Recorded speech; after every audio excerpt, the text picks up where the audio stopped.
honours for us in that most glorious of Gloucester bike-lanes.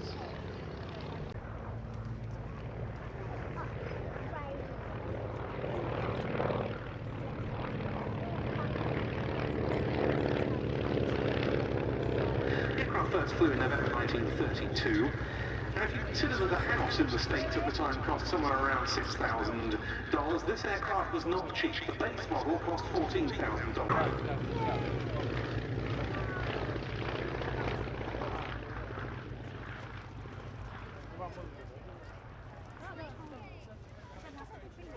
This model was given a longer fuse.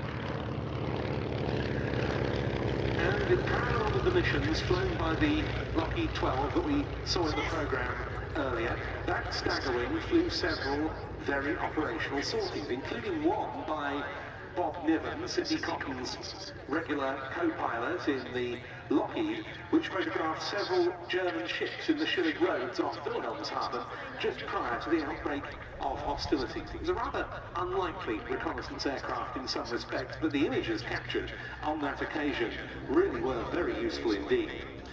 Now, the two aircraft we've got here both have their own excellent histories. The one in the lead, in the military camouflage scheme, is owned by Peter Kuipers and is based at Leopoldsburg in Belgium.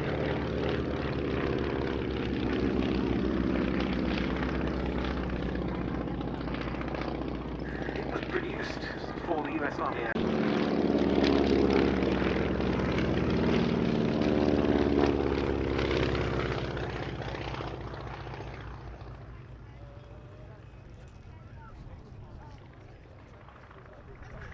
Although, of course, they weren't ever there at the same time, because the Lockheed was returned to the USA after it was damaged in 1940, and this Staggerwing dates from 1944. It's now painted as the personal aircraft of His Royal Highness Prince Bernhard of the Netherlands, who operated a Staggerwing while he was exiled in London from 1941 to 45.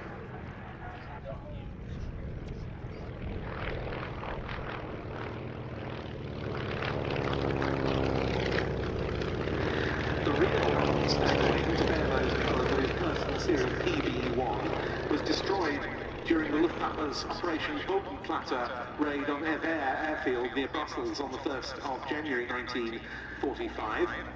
But this aircraft has long been in these colours for very many years while it was operated by the great Warbird collector Rob Brownlow, and it's been retaining these markings in the ownership of, appropriately enough, Dutchman Peter Kuipers.